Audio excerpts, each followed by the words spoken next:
Hey everyone, welcome back to Six Sisters Stuff. Today I'm sharing with you a delicious Christmas breakfast in your Instant Pot.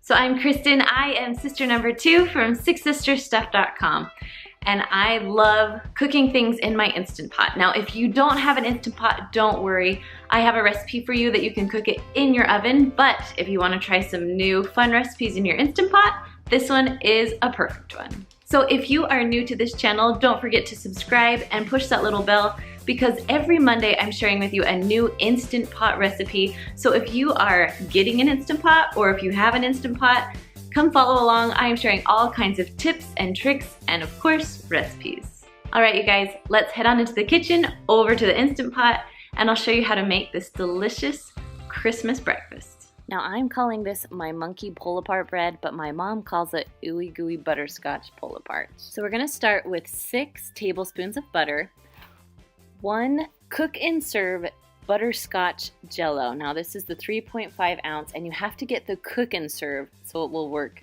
the best. Then you have 1/2 cup of chopped pecans, and then on to 1/2 cup of brown sugar. And the last thing to make this recipe is that you need 16 frozen rolls. Now these are Parker House rolls.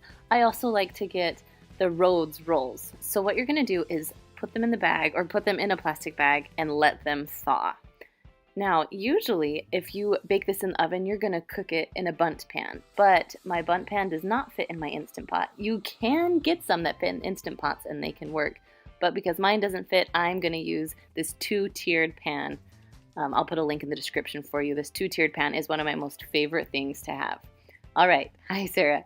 We are going to melt the butter. That's the very first step, and you're gonna push that aside.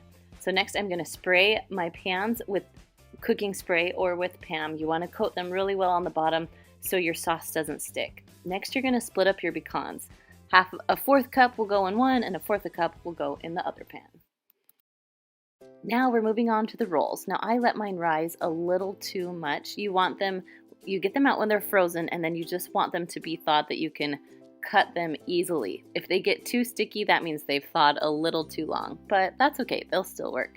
So I'm going to cut each roll into 4ths. Then you're gonna start filling up your pans. So I did 8 rolls in one pan and 8 rolls in the other one.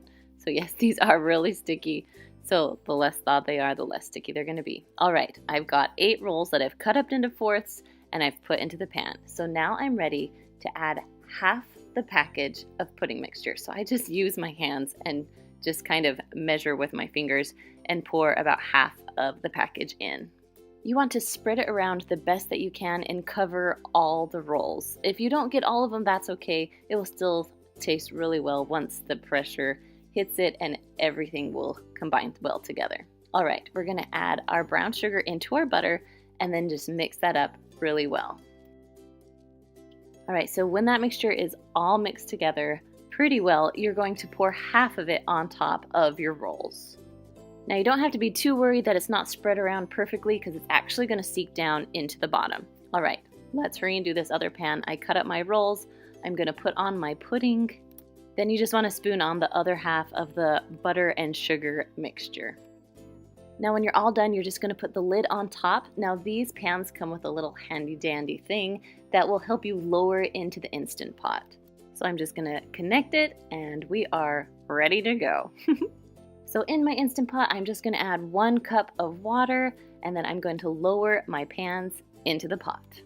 So go ahead and put your lid on and turn it, and make sure that the little knob is on sealing, not venting. So now I'm gonna go down to manual, or if you don't have a manual button, it's the pressure cook button on your right hand lower side.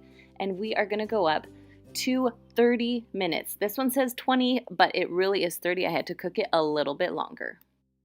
Now when it's all done, go ahead and do the quick release. So turn your little knob, and when it's done letting its pressure out, go ahead and lift the lid off. All right, I'm gonna take my pan out of my other pan and go ahead and try and dump as much water off the lid as possible. Now this is going to be really hot, so make sure you use a hot pad.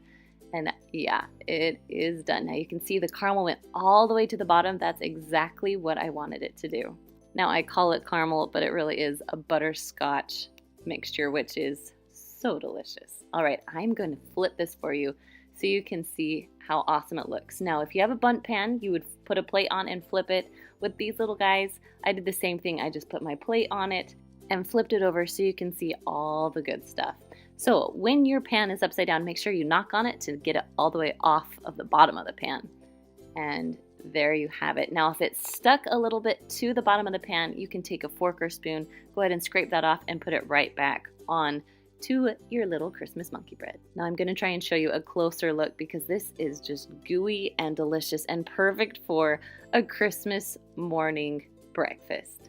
All right, you guys, that is all I have for you today. Thank you so much for stopping by. And don't forget, if you're new here, subscribe to this channel and push the little bell so you can get the notifications every time I post a new recipe or video to YouTube. All right, you guys, I'll see you next week. Bye.